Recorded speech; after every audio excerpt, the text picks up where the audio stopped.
Assalamualaikum warahmatullahi wabarakatuh. Pada kesempatan kali ini kita akan membahas terkait dengan materi vitamin dan mineral.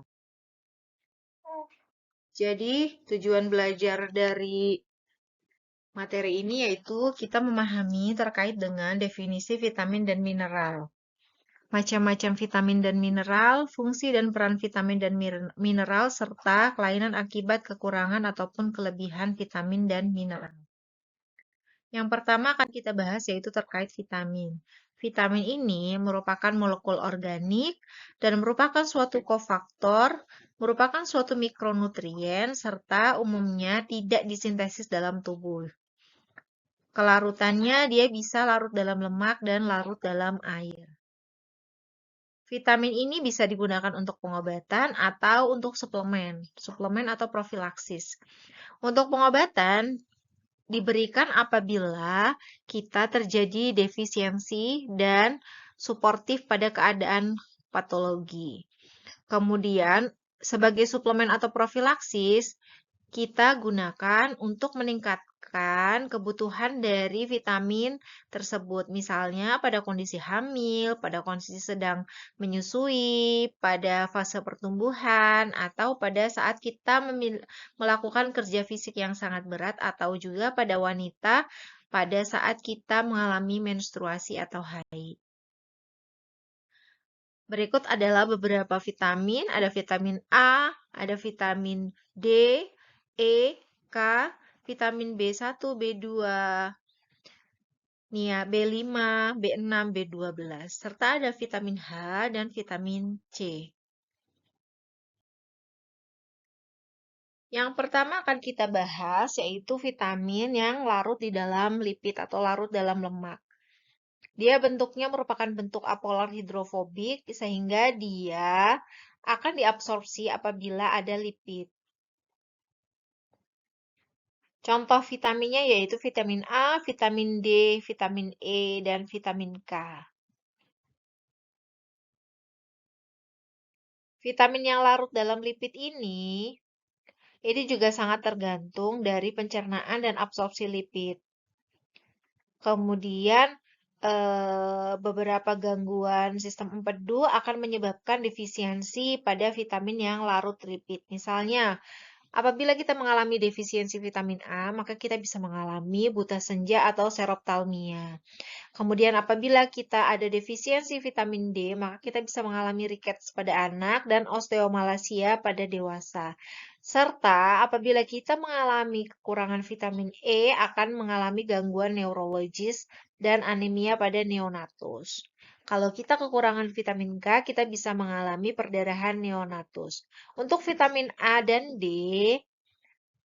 ini bisa mengatasi aterosklerosis dan pada pencegahan kanker. Yang berikutnya yaitu terkait dengan vitamin yang larut dalam air. Vitamin yang larut air ini contohnya seperti vitamin B kompleks dari mulai B1, B2, B3, B5, B6, B12, dan vitamin C. Dia fungsinya sebagai kofaktor enzim. Apabila kita mengalami defisiensi dari vitamin B, maka kita bisa mengalami beberapa penyakit seperti beri-beri yang disebabkan karena kekurangan tiamin atau B1. Kemudian kita bisa mengalami selosis, kekurangan riboflavin, B6, pellagra karena kekurangan B5, peripheral neuritis karena B6, mohon maaf riboflavin itu B2. Kemudian kita bisa mengalami megaloblastik anemia dan lain-lain karena kekurangan vitamin B12 atau megaloblastik anemia karena kekurangan asam folat dan bisa mengalami scurvy karena kekurangan vitamin C.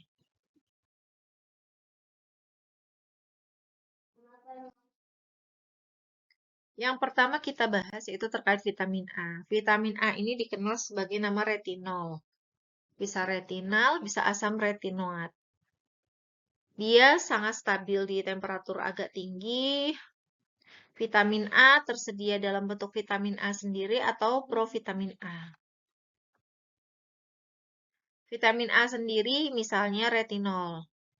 Kemudian ada vitamin A1 dan vitamin A2. Vitamin A1 itu retinol 1, vitamin A2 itu retinol 2. Vitamin A1 itu banyak terdapat di hati ikan laut, kalau vitamin A2 banyak terdapat dalam hati ikan air tawar.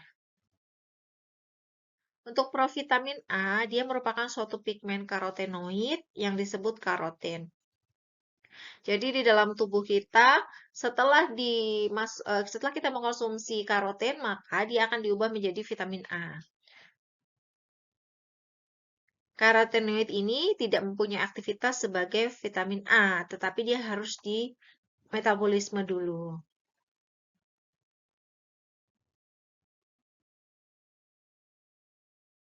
Provitamin A atau karotenoid. Retinol atau retinaldehyde, retinoic acid hanya didapatkan dari makanan dari hewan. Kalau karotenoid didapatkan makanan dari tumbuhan. Fungsi vitamin A yaitu untuk beta-karoten ini sebagai antioksidan lemak. Kemudian untuk retinol dia sebagai bagian dari hormon sterol untuk reproduksi, untuk penglihatan. Kemudian apabila digunakan untuk penglihatan maka dia dibantu oleh retinal. Retinal itu merupakan komponen penglihatan rodopsin pada sel batang. Kemudian ada asam retinoat, ini untuk pertumbuhan. Kemudian merangsang diferensiasi CA embryonal dan secara reversibel menghambat pertumbuhan sel kanker. Defisiensi vitamin A ini bisa menyebabkan tadi sebelumnya sudah pernah disebutkan bahwa dia bisa mengalami buta senja. Buta senja itu bisa buta warna hijau, buta warna muda, atau buta saat malam hari. Kemudian apabila mengalami defisiensi yang kronis, maka dia bisa menyebabkan seroptalmia atau keratinisasi kornea dan kulit. Dan bisa menyebabkan penurunan sistem imun. Selain dia defisiensi, ada juga bisa menyebabkan karena kelebihan, maka dia akan menyebabkan keracunan. Keracunan dari vitamin A ini bisa dilihat dengan cara ada peningkatan tekanan intrakranial di kepala kita, jadi kita bisa mengalami sakit kepala, bisa mengalami mual, bisa mengalami ataksia seperti gangguan keseimbangan, dan bisa mengalami anoreksia. Bisa juga mengalami perubahan histologi hepar atau bisa mengalami hepatomegali. Jadi hati kita mengalami pembesaran, kemudian gangguan dari homeostasis kalsium, di mana dia akan berpengaruh pada penebalan tulang dan dapat mengalami hiperkalsemia. Pada kulit, maka kulitnya bisa menjadi kering, desquamasi, dan alopecia. Sumber vitamin A yang pasti sayuran dan buah, bisa berwarna hijau maupun kuning. Kemudian bisa dari margarin, bisa dari susu, kuning telur, keju, ginjal, dan hati ikan. Kemudian penentuan vitamin A ini bisa digunakan secara kualitatif atau kuantitatif, maksudnya untuk melihat kadar vitamin A di dalam tubuh kita. Nah, berikut adalah kebutuhan dari vitamin A di dalam tubuh kita. Laki-laki, wanita, anak-anak ini berbeda. Ibu hamil dan ibu meneteki. Buteki itu ibu meneteki atau ibu menyusui. Silahkan bisa dibaca untuk laki-laki 5.000, wanita 4.000, anak-anak 1.400 hingga 3.500, ibu hamil 6.000, dan ibu menyusui 8.000. Yang berikutnya adalah vitamin D. Vitamin D ini bisa disintesis di kulit. Kemudian dia sangat tergantung dari sinar matahari. Oleh karena itu, kita disarankan untuk berjemur di pagi hari untuk mengaktifkan vitamin D.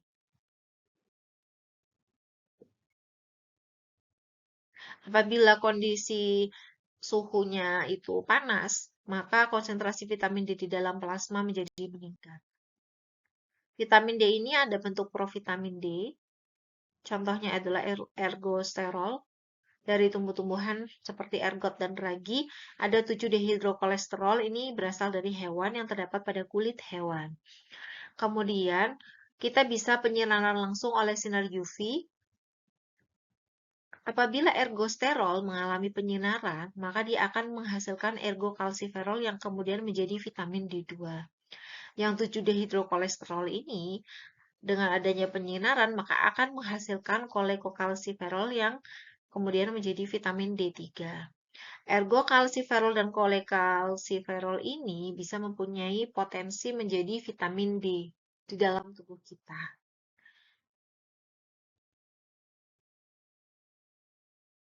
Vitamin D3 itu hasil dari sintesis yang ada di kulit.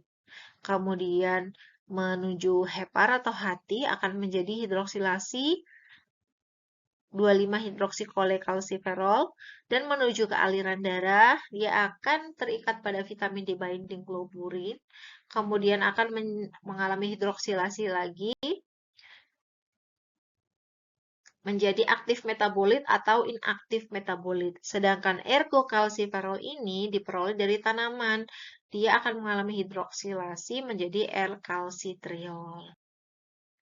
Fungsi dari vitamin D ini bisa metabolisme ini tergantung konsentrasi kalsium ya, karena dia nanti akan mengikat kalsium dan fosfat. Fungsinya meningkatkan absorpsi kalsium di intestinal, menurunkan ekskresi kalsium, memobilisasi mineral pada tulang.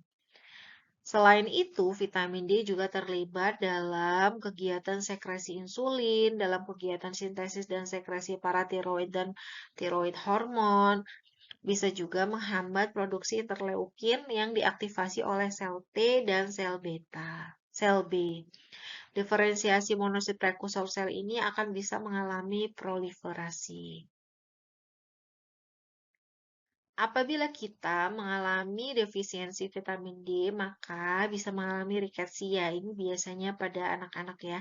Bisa menyebabkan kaki berbentuk X atau berbentuk O. Pada dewasa, maka bisa mengalami osteomalacia atau kita mengalami kerapuhan tulang. Kemudian apabila kita kelebihan vitamin D, sebenarnya tidak berbahaya, tapi tidak juga bisa menguntungkan pada bayi. Misalnya dia akan terjadi kalsifikasi jaringan lunak seperti paru-paru dan ginjal dan bisa juga mengalami hiperkalsemia. Pada dewasa, kalau hipervitaminosis dari D ini juga bisa mengalami kerapuhan tulang dan mengalami batu ginjal. Beberapa sumber dari vitamin D, hati ikan, ada susu dan telur. Kemudian kita bisa menambahkan mengkonsumsi vitamin D dari luar atau bisa penyinaran makanan yang mengandung provitamin D. Kalau pada manusia kita bisa berjemur, maka sinar UV ini akan menghasilkan vitamin D. Untuk vitamin D ini hanya sedikit ya dalam makanan, karena dia bisa dibentuk sendiri oleh tubuh kalau kita berjemur. Oleh karena itu, apabila kita berjemur akan mengaktifkan vitamin D yang kemudian dia bisa meningkatkan penyerapan dari kalsium seperti fungsi dari vitamin D tersebut. Yang berikutnya adalah terkait dengan vitamin E. Jadi vitamin E ini ada 6 macam. Ada alfa, beta, gamma, delta, eta, zeta. Tapi yang paling banyak dalam memiliki aktivitas biologis itu yang alfa. Jadi alfa tokoferol. Biasanya berupa minyak kekuningan, dia larut dalam lemak, stabil pada panas dan asam, tapi tidak stabil pada basa, serta dia akan teroksidasi secara lambat. Aktivitas dari vitamin E ini bisa dirusak oleh sinar ultraviolet.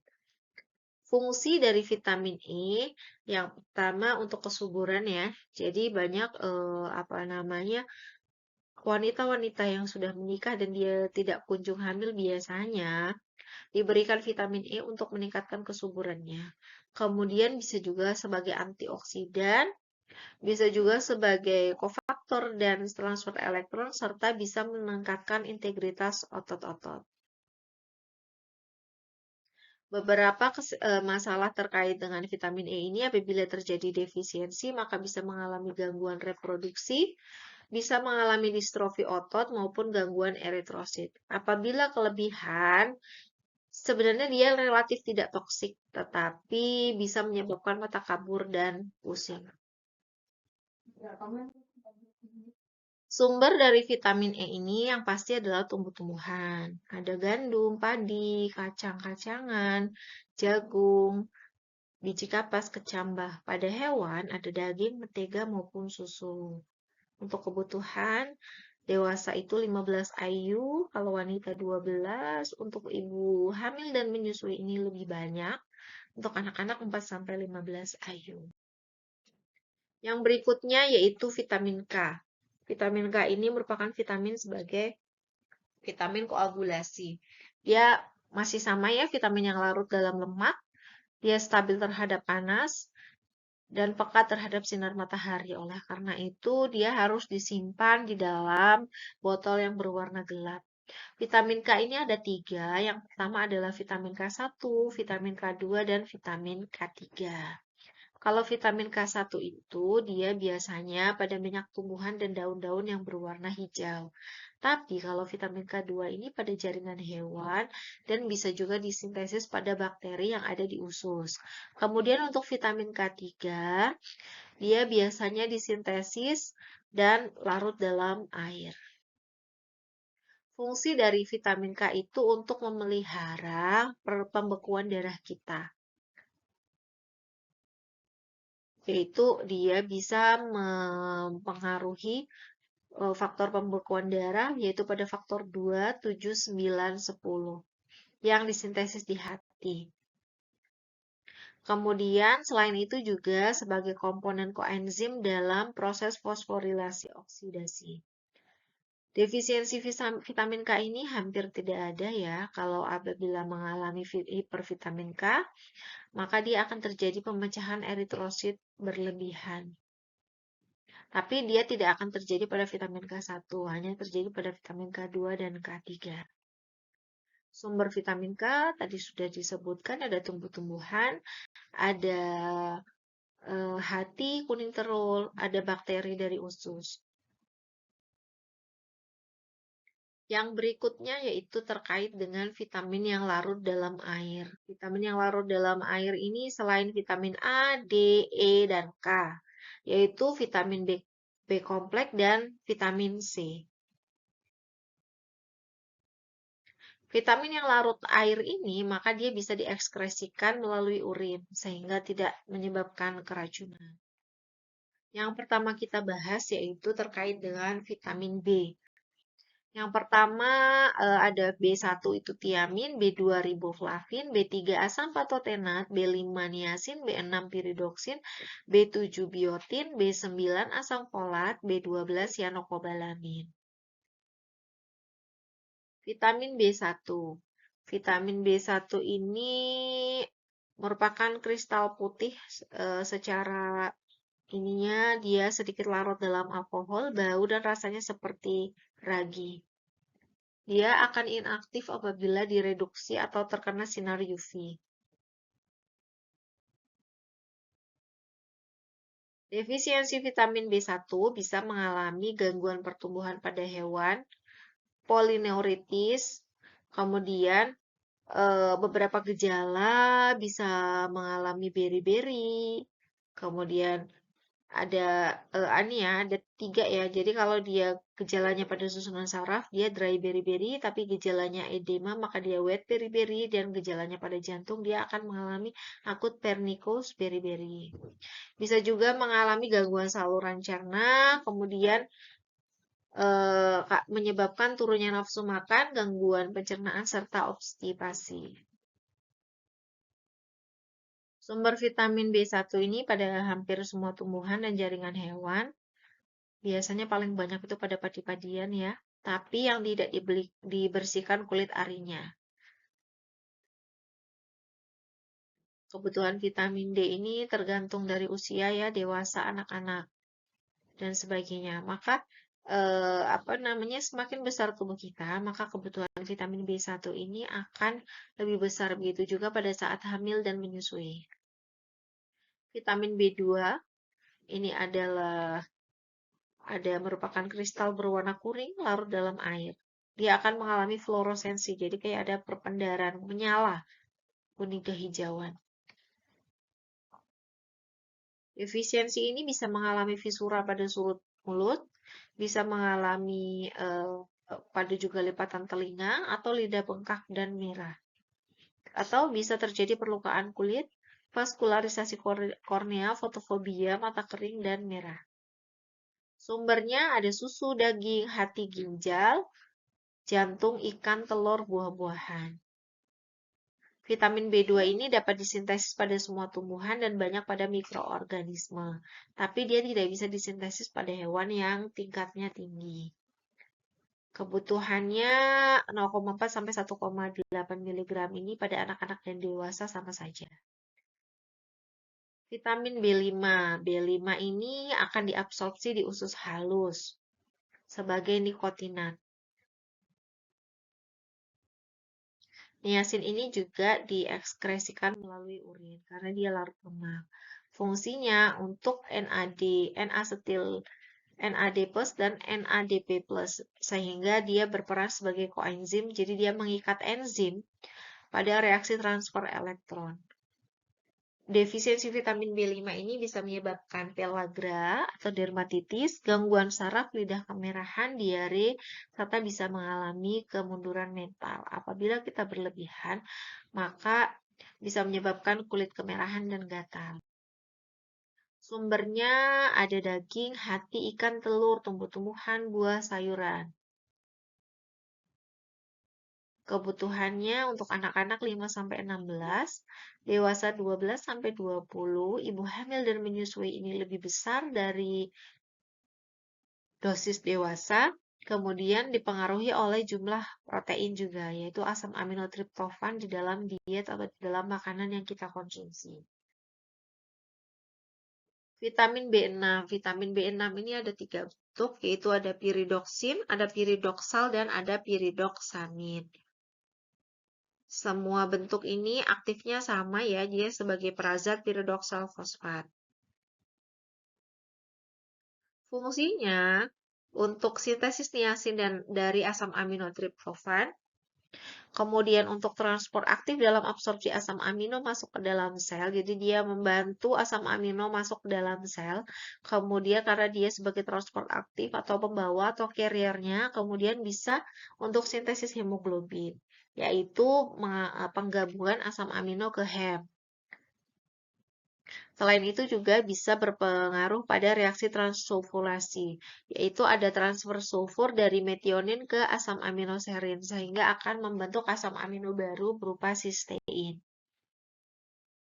Defisiensi vitamin B6 ini jarang terjadi ya, tapi pada penyakit TB, dengan adanya pemberian obat isoniazid atau INH dalam jangka panjang, maka INH dan piridoksal akan membentuk piridoksal hidrason yang akan cepat diekskresi. Jadi dia akan membantu ekskresi dari INH.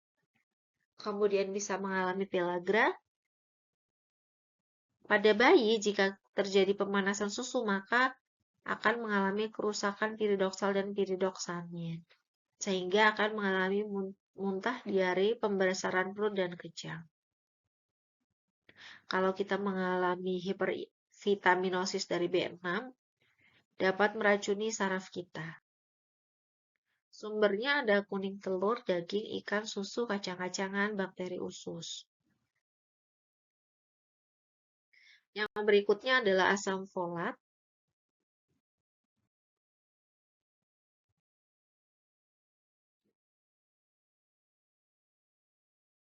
Jadi asam folat ini akan diekskresikan juga melalui urin. Kalau dalam hewan, dia tidak bisa mensintesis PABA, sehingga selalu membutuhkan asam folat di dalam dietnya, dalam makanannya. Tapi pada tumbuh-tumbuhan, asam folat ini berupa poliglutamat, sehingga dia akan sulit diabsorpsi dan harus dihidrolisis di usus kita oleh enzim folil poliglutamat menjadi peteroil monoglutamat. Apabila kita mengalami defisiensi vitamin B6 atau asam folat, kita bisa mengalami anemia megaloblastik, glossitis, dan gangguan gastrointestinal. Makanya asam folat ini biasanya digunakan juga untuk mengatasi anemia ya, anemia yang dialami oleh pasien-pasien. Atau kita juga bisa menggunakan asam folat pada kondisi hamil. Tujuannya adalah untuk em, agar kita tidak mengalami anemia dan agar suplai darah kepada bayi juga lancar dan untuk pertumbuhan, untuk pembentukan sel-sel dalam bayi. Sumbernya ada tumbuh-tumbuhan, kemudian untuk dewasa itu 400 mikrogram, untuk ibu hamil dan menyusui bisa sampai 1 mikrogram per hari ya. Anak-anak ini sangat tergantung umur dan berat badan. Yang berikutnya yaitu vitamin B12. Dia ada B12A, cyanocobalamin, ada B12B, aquacobalamin, kemudian ada B12C, nitrotocobalamin. Vitamin B12, B dan C, maka dia akan juga berubah menjadi vitamin B12 apabila ada cyanida. Jadi yang paling stabil adalah bentuk B12A, yaitu cyanocobalamin. Fungsinya dari vitamin B12 ini yaitu sebagai koenzim. Jadi dia membantu hematopoiesis, yaitu kobalamin berperan tidak langsung pada pembentukan sel darah melalui aktivasi koenzim dan asam folat. Oleh karena itu, apabila kita mengalami anemia, maka selain asam folat kita juga diberikan vitamin B12. Pada hewan, vitamin B12 ini akan bisa mempercepat pertumbuhan. Defisiensi vitamin B12 ini akan menyebabkan malabsorpsi atau pelepasan kobalamin pada jaringan menjadi terganggu sehingga kita akan mengalami anemia megaloblastik atau gejala neurologis seperti uh, bila terjadi pada defisiensi faktor intrinsik dari Keystone. Sumber dari vitamin B12 ada hati, susu, daging, telur, ikan. Dia juga bisa disintesis bakteri. Serta tumbuh-tumbuhan ini tidak mengandung kobalamin ya. Kebutuhannya untuk dewasa 3 mikrogram per hari, ibu menyusui dan ibu hamil itu 4 mikrogram per hari. Anak-anak tidak ya. Yang berikutnya yaitu terkait vitamin C. Dia itu biasanya dikenal dengan nama asam askorbat. Vitamin C ini dia bisa mudah diabsorpsi di usus. Kalau kita kelebihan vitamin C, maka kita akan mengalami keracunan vitamin C yang bisa dirubah menjadi oksalat, yaitu garam kalsium oksalat yang tidak larut sehingga akan terbentuk batu ginjal maupun batu di kandung kemih kita. Sehingga kita tidak boleh berlebihan dalam mengkonsumsi vitamin C karena akan mengganggu ginjal kita. Fungsi dari vitamin C itu untuk pembentukan jaringan kolagen, jaringan ikat dinding kapiler, maupun matriks tulang. Bisa juga sebagai antioksidan, anti stres, sehingga berdasarkan dengan fungsi-fungsi tersebut, oleh karena itu vitamin C biasanya sangat dibutuhkan saat kita untuk menyembuhkan luka, baik sesudah operasi atau luka bakar, kemudian bisa dalam kondisi panas dan infeksi, kemudian bisa pada reaksi stres, serta periode pertumbuhan. Defisiensi vitamin C ini biasanya karena kita kurang mengkonsumsi ya. Biasanya akan mengalami gangguan pembentukan kolagen, dinding kapiler sehingga kita bisa mengalami perdarahan dan anemia. Bentuk simpanan vitamin C ini tidak bisa cepat dikosongkan ya, maksudnya dia tidak akan cepat diekskresi dari dalam tubuh kita. Sehingga 3-4 bulan kita tanpa makanan yang mengandung vitamin C, baru kita akan mengalami scurvy atau gangguan karena defisiensi vitamin C. Sumbernya ada buah-buahan, ada sayuran segar. Kebutuhannya berbeda-beda sesuai dengan kondisinya. Apabila ibu hamil dan menyusui ini lebih besar daripada dewasa biasa dan anak-anak lebih kecil. Berikut adalah tabel terkait dengan vitamin fungsinya serta gangguan apabila terjadi defisiensi.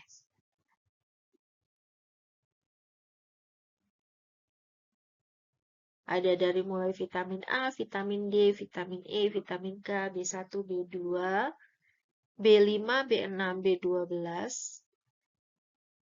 asam pantotenat, B3, biotin, asam askorbat.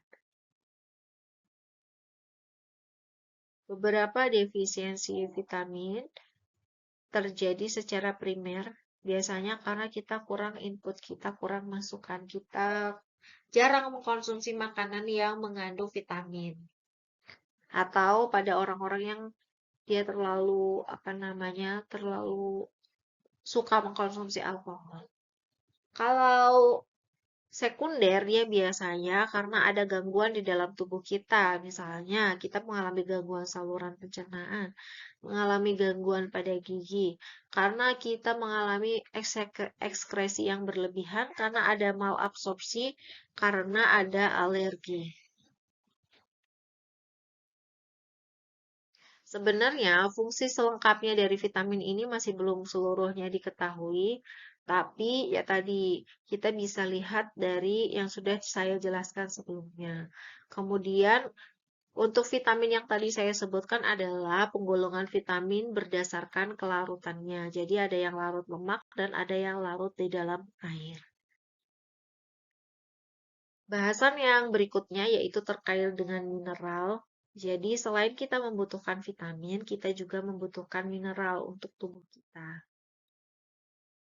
Dia bisa digunakan, diperlukan untuk membantu metabolisme di dalam tubuh kita, bisa juga untuk pembentukan tulang maupun gigi.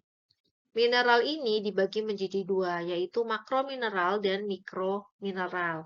Kalau makromineral, maka dia akan dibutuhkan dalam jumlah yang lebih banyak, yaitu sekitar 100 mg per hari. Apabila mikromineral, maka dia dibutuhkan dalam jumlah yang sedikit, yaitu kurang dari 100 mg per hari. Berikut adalah pembagiannya terkait makromineral dan mikromineral. Untuk makromineral ini jumlahnya lebih sedikit ya, ada kalsium, ada fosfor, magnesium, kalium, natrium klorida, dan sulfur. Adapun mikromineral, ini ada kromium, mangan, kobalt, molibden, tembaga, selenium, yodium, seng, besi, dan fluor. Untuk kalsium ini saat dia diabsorpsi di tubuh kita, maka perlu vitamin D. Oleh karena itu, agar absorpsi kalsium kita meningkat, maka kita perlu mengkonsumsi vitamin D atau bisa juga meningkatkannya dengan berjemur di matahari pada saat pagi hari. Kalsium ini akan dibutuhkan dalam jumlah yang tinggi saat kita masih masa pertumbuhan, yaitu masa anak-anak. Saat kita sedang menyusui maupun kita sesudah menopause. Fungsinya untuk pembentukan tulang, gigi, pengaturan fungsi saraf, dan otot.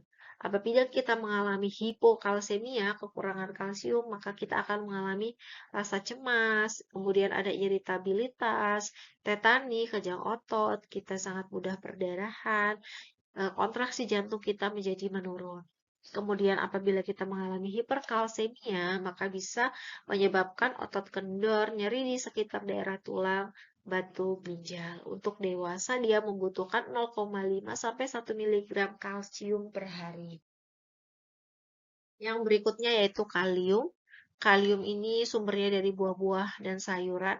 Yang paling kita kenal adalah dari pisang. Dia itu merupakan suatu kation di dalam intrasel dia sangat berperan dalam saraf dan otot kita untuk kerja enzim.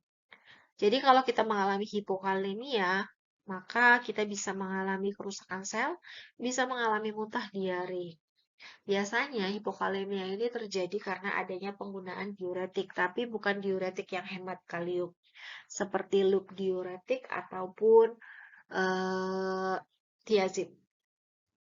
Kemudian kita bisa mengalami juga hiperkalemia, kelebihan kalium pada gangguan ginjal. Insufisiensi ginjal adalah gangguan ginjal. Jadi, gangguan pada kalium ini maupun kelebihan ataupun kekurangan akan menyebabkan terjadinya aritmia karena dia akan berperan di dalam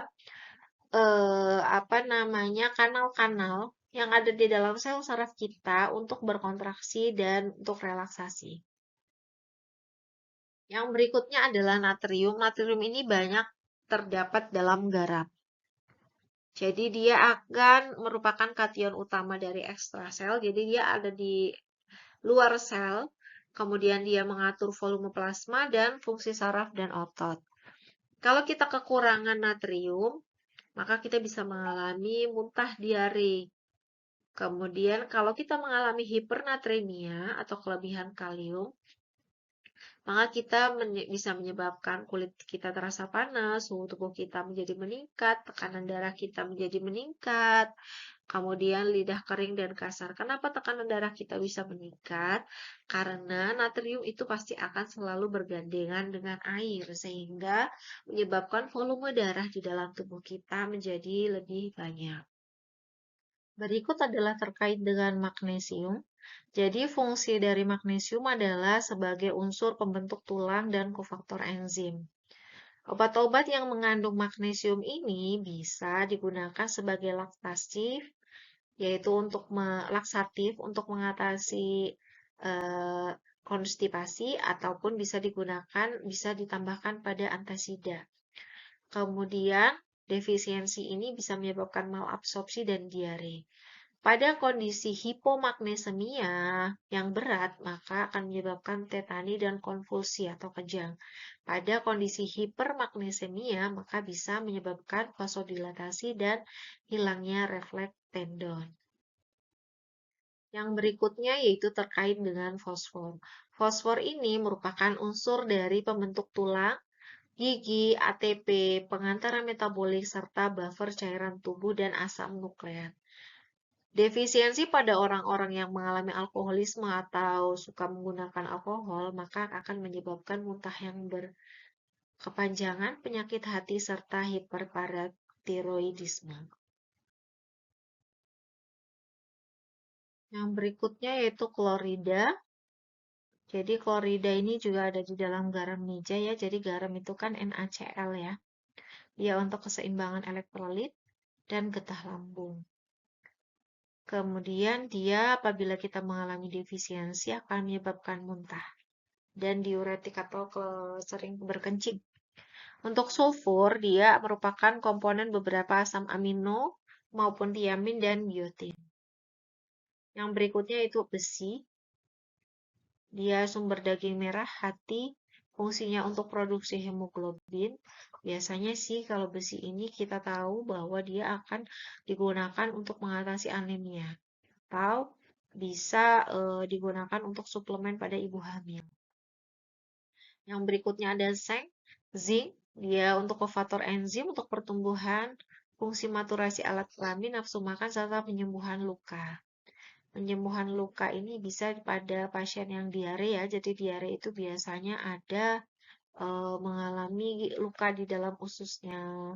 Maka kenapa diberikan zinc untuk terapinya selama 10 hari. Apabila terjadi defisiensi, maka dia bisa mengalami gangguan pertumbuhan. Yang berikutnya adalah yodium, merupakan sumber makanan laut. Sumbernya dari makanan laut ataupun garam. Dia merupakan bagian dalam hormon tiroid seperti yang sudah dijelaskan pada hormon tiroid sebelumnya ya. Apabila defisiensi pada anak-anak dia akan menyebabkan kretinisme. Jadi orangnya kecil terus. Pada kondisi dewasa dia akan hipotiroidisme, kemudian bisa mengalami intoksikasi baik akut ataupun edema, demam dan konjungtivitis. Yang berikutnya adalah tembaga. Tembaga ini sebagai kofaktor enzim, dia juga membantu dalam pembentukan sel darah merah dan jaringan ikat. Apabila terjadi defisiensi, maka bisa mengalami anemia, penurunan jumlah sel darah putih, serta penurunan pigmentasi kulit dan rambut, ataupun retardasi mental. Untuk yang berikutnya yaitu selenium. Dia merupakan konstituen glutation peroksidase dan antioksidan yang kerjanya itu bekerja sama dengan vitamin E. Untuk berikutnya itu kromium. Dia untuk kompleks kofaktor untuk insulin. Sehingga apabila terjadi defisiensi pada kromium ini akan menyebabkan neuropati perifer. Jadi ada kematian di sel-sel perifer kita bisa mengalami ensefalopati pada diabetes. Yang berikutnya adalah mangan. Dia merupakan kofaktor enzim dan merupakan menstimulasi sintesis kolesterol hati dan asam lemak. Dia bisa mengalami intoksikasi, bisa pada pasien Parkinson. Demikian terkait materi vitamin dan mineral. Terima kasih banyak atas perhatiannya. Wassalamualaikum warahmatullahi wabarakatuh.